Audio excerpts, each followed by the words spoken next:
Hello বন্ধুরা, কেমন আছো সবাই? চলে এলাম আবার একটি নতুন ভিডিও নিয়ে। আমি মৌমিতা, আমার চ্যানেল মেলবং বেঙ্গল ইন মেলবানে তোমাদের সবাইকে স্বাগত জানাই। আজকে সিডনিতে আমাদের শেষ দিন, সন্ধেবেলায় ফ্লাইট। তো আজকে সিডনি শহরের অলিতে গলিতে ঘুরে বেড়াবো। এই শহরের আনাচে কানাচে যে গল্পগুলো লুকিয়ে আছে সেগুলোই আজ তোমাদের বলবো। চলো তাহলে শুরু করা যাক। সকালবেলা বেরিয়ে চলে এসেছি সিডনি শহরে। ট্রেন থেকে নেমে মলের মধ্যে ঢুকে পড়েছি। কোথায় যে স্টেশন শেষ হয়ে গেল আর কোথায় যে মল শুরু হলো বোঝাই গেল না। আজব এই দুনিয়া। ফ্লোরের মোজাইকটা খেয়াল করলে কি সুন্দর না? প্রত্যেকদিন এত মানুষ হেঁটে চলেছেন, তাও এই ফ্লোরটা এত সুন্দর হয়ে আছে। সিডনির ব্যস্ত রাস্তাগুলোর নিচেও আছে এক ভিন্ন জগৎ, শহরের আন্ডারগ্রাউন্ড মল কালচার। জর্জ স্ট্রিট থেকে পিট স্ট্রিট পর্যন্ত বিস্তৃত এই ভূগর্ভস্থ পথগুলো একে অপরের সাথে যুক্ত করেছে বড় বড় শপিং আর্কেড, যেমন কিউবিবি, টাউন হল আর্কেড, ওয়েস্টফিল্ড, এমনকি মার্টিন প্লেস পর্যন্ত। এই শহরের মল কালচার শুরু হয়েছিল প্রায় 1 শতাব্দীর আগে, যখন শহরের ট্রাফিক ও ব্যবসা দ্রুত বাড়ছিল। মানুষজন চেয়েছিলেন বৃষ্টি গরমের হাত থেকে ভিড় এড়িয়ে চলার এক সহজ উপায় খুঁজতে। তখনই শহরের মাঝ দিয়ে তৈরি হয় এই ভূগর্ভস্থ পথ বা আর্কেড সিস্টেম। আজকের সিডনি আলো, আধুনিকতার সৌন্দর্যে ভরা এক দারুণ শহর, কিন্তু এই শহরের ইতিহাস শুরু হয়েছিল একেবারে ভিন্নভাবে, 2 শতাব্দীরও আগের সময়ে। তোমাদের সেই গল্প বলবো, কিন্তু তার আগে একটু ব্রেকফাস্ট করে নিই, বড্ড খিদে পেয়ে গেছে।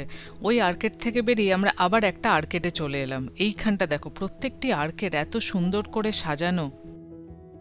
এটির নাম হলো দ্য স্ট্র্যান্ড আর্কেড। এটি তৈরি হয়েছে 1891 সালে। এখানে চারপাশে প্রচুর খাবারের দোকান, তার মধ্যে এই দোকানটি আমাদের ভীষণ পছন্দ হলো। এখানে দারুণ দারুণ স্যান্ডউইচ রয়েছে, বেগাল রয়েছে। তো আমরা ঠিক করলাম একটা স্যান্ডউইচ নেব আর একটা বানানা ব্রেড নেব, তার সাথে একটা কফি। এটা হলেই আজকের ব্রেকফাস্টটা আমাদের দারুণ হবে।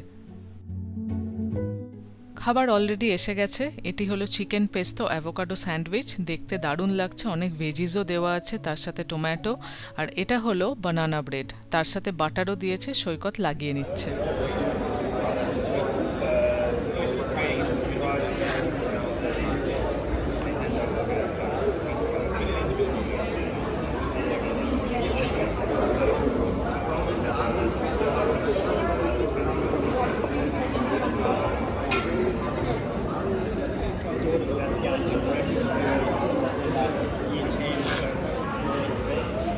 She was so she's in terms of like do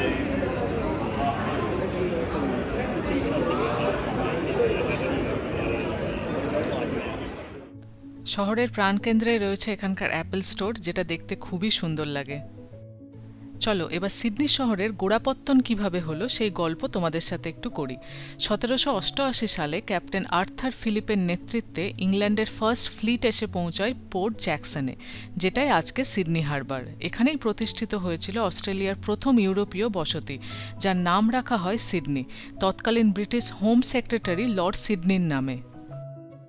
এই সময় সিডনি ছিল একটি কনভিক্ট কলোনি, মানে কারাবন্দীদের বসতি। ব্রিটেন থেকে পাঠানো হতো বন্দীদের এখানে রাস্তাঘাট, ঘরবাড়ি, গির্জা তৈরি করার জন্য। আর ধীরে ধীরে এই বন্দরের ধারে গড়ে উঠল এক প্রাণবন্ত শহর, যা আজকের বিশ্বের অন্যতম সুন্দর নগরী। সিডনির আজকের ঝলমলে সিটিস্কেপের মধ্যে লুকিয়ে আছে এক অন্য জগৎ, পুরনো দিনের স্থাপত্যের সৌন্দর্য। এখন আমরা যে বিল্ডিংয়ের সামনে দাঁড়িয়েছি, এটির নাম হলো কুইন ভিক্টোরিয়া বিল্ডিং, বা সংক্ষেপে QVB। 1898 সালে তৈরি, এটি হলো ব্রিটিশ স্থাপত্যের এক অনন্য নিদর্শন। একসময় এটি ছিল শহরের প্রধান মার্কেট, এখন রূপ নিয়েছে একটি রাজকীয় শপিং আর্কেডের। এই বিল্ডিংটি ব্রিটিশ রানী ভিক্টোরিয়াকে সম্মান জানিয়ে নামকরণ করা হয়েছিল। বিল্ডিংটি সিডনির একদম কেন্দ্রস্থলে, মূলত বাণিজ্যিক এবং সামাজিক মিলনস্থল হিসেবে কাজ করার জন্যই তৈরি করা হয়েছিল। সময়ের সাথে সাথে এই বিল্ডিংটা কিছুটা নষ্টও হয়ে গেছিল। 1980-র দশকে সিডনির সরকার এই বিল্ডিংটি পুনরুদ্ধার এবং সংস্কারের উদ্যোগ নেয়। তখন কিন্তু মূল ভিক্টোরিয়ান সময়ের যে আদল ছিল সেটাকেই মেনটেন করা হয়েছে। আরেকটি ভিক্টোরিয়ান স্থাপত্যের নিদর্শন হলো সিডনির টাউন হল। এটি 1880-র দশকে নির্মিত।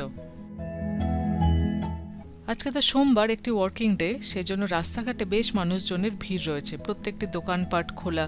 এছাড়াও এই শহরে সবসময় ট্যুরিস্টদেরও একটা বেশ ভিড় থাকে, সেই জন্য সারাক্ষণ রাস্তাঘাট কেমন গমগম করছে দেখো।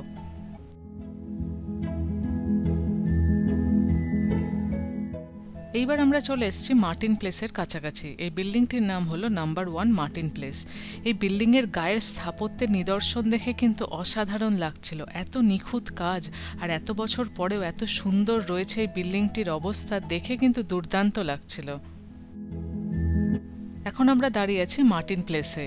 এই রাস্তা শুধু ব্যাংক, অফিস, কর্পোরেট ভবনের জন্যই পরিচিত নয়, বরং এটি শহরের সামাজিক এবং সাংস্কৃতিক মিলন কেন্দ্র। এখানে পাশেই একটি ফুলের দোকান ছিল। এত সুন্দর সুন্দর ফ্লাওয়ার বুকে পাওয়া যাচ্ছিল, দেখে পুরো চোখ ধাঁধিয়ে গেল। দেখো প্রত্যেকটি বুকে কি সুন্দর দেখতে, মানে অসাধারণ লাগছিল দেখতে।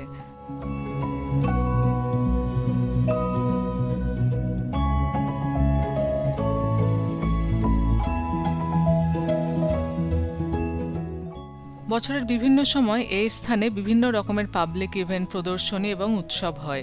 শহরের একেবারে মাঝখানে হওয়ার জন্য সকলের অ্যাক্সেসিবিলিটিও খুব ভালো হয়।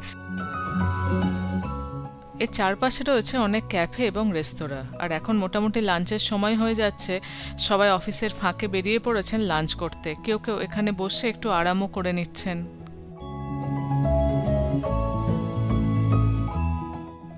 নাম্বার 1 মার্টিন প্লেস হলো এই শহরের একটি আইকনিক বিল্ডিং। 1900 শতকের শেষের দিকে এই বিল্ডিংটি নির্মিত হয়। এটি মূলত জিপিও বা জেনারেল পোস্ট অফিসের অংশ ছিল।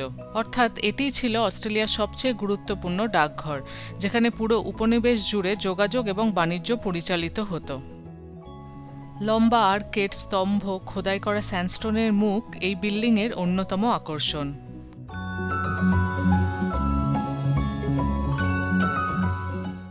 এখন এখানে রয়েছে বড় বড় corporate office, bank, multinational company, আর রয়েছে দ্য ফুলারটন হোটেল সিডনি, যা ঐতিহাসিক জিপিও ভবনের ভেতরে অবস্থিত একটি বিলাসবহুল হোটেল।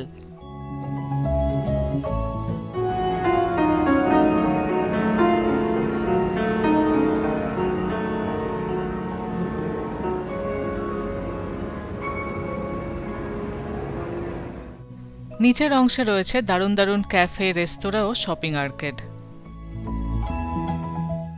সিডনি আজকের দিনে একটি জীবন্ত কসমোপলিটন শহর। পৃথিবীর নানান দেশ থেকে মানুষজন এসে এখানে বসবাস করেন, যার ফলে শহরটি বৈচিত্র্যময় সংস্কৃতি, খাবার, পোশাক এবং জীবনধারায় সমৃদ্ধ।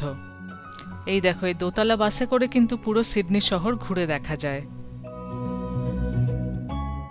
হাঁটতে হাঁটতে আমরা চলে এলাম সিডনি রকসে। এখান থেকেই শুরু হয়েছিল সিডনির ইতিহাস। 1788 সালে এখানেই প্রথম ইউরোপীয় বসতি গড়ে ওঠে। সরু সরু গলি, পুরনো পাথরের বাড়িগুলো আজও কিন্তু সেই পুরনো দিনের কথা মনে করিয়ে দেয়। আর এই রকসে রয়েছে লা রেনেসা। সিডনি এলে এই দোকানটি থেকে একবার কিন্তু আমাদের খেতেই হবে। সেই সকালে কখন খেয়েছি, তারপর হেঁটে হেঁটে সকালের সব খাবার হজম হয়ে গেছে। সৈকত একটা অরেঞ্জ কেক অর্ডার দিল, ও আবার বলে দিল ঠিক কোন কেকের পিসটা ওর চাই। তবে এই দোকানের সবগুলো খাবারই কিন্তু অত্যন্ত লোভনীয় দেখতে। প্রত্যেকটি খাবারের টেস্ট ভালো। আমরা একবার এসে এক একটা জিনিস ট্রাই করি, কখনোই হতাশ হইনি।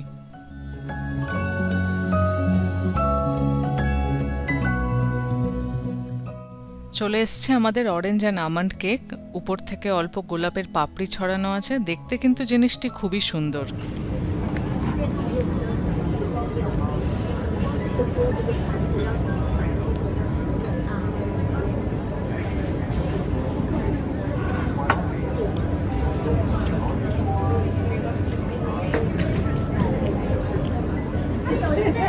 কেমন?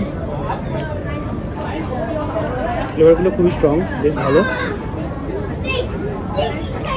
একটু শক্তর দিকে না? একটু ডেন্স, শক্ত না, ডেন্স, মানে অতটা ফ্লাফি না, কিন্তু ফ্লেভারগুলো খুবই ভালো, প্রচণ্ড ভালো। সাইট্রাস ফ্লেভার আছে, কফিগুলো অনেক মুখে পড়ছে সুন্দর করে। তারপর অরেঞ্জের যে সাইট্রাসটা খুবই স্ট্রং। কেক খেয়ে আবার আমরা হাঁটতে শুরু করলাম দ্য রকস দিয়ে। এই রকস কিন্তু পর্যটক এবং স্থানীয়দের কাছে খুব জনপ্রিয়।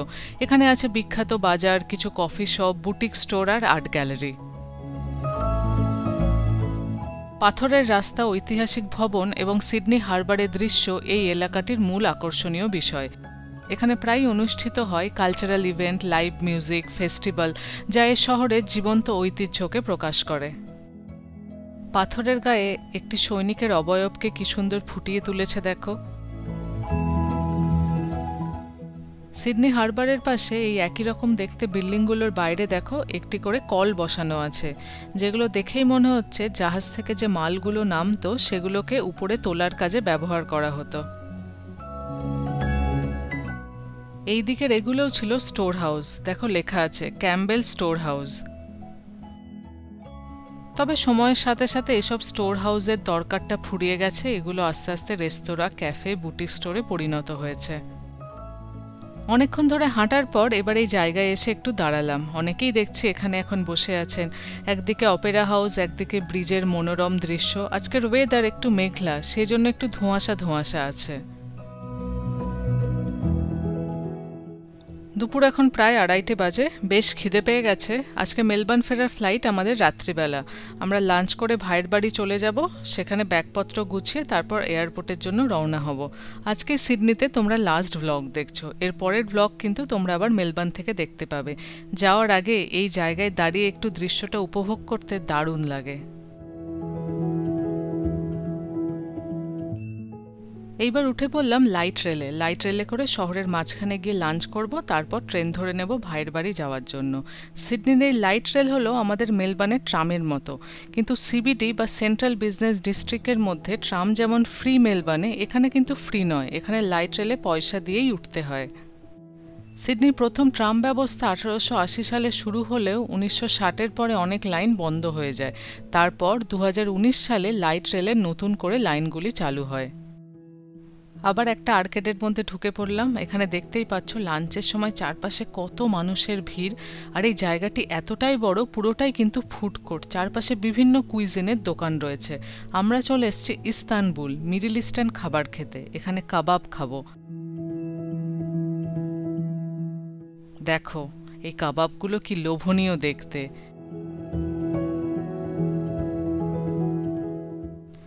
একটাই বক্স অর্ডার দিলাম, সেটাই দুজনে ভাগ করে খাবো।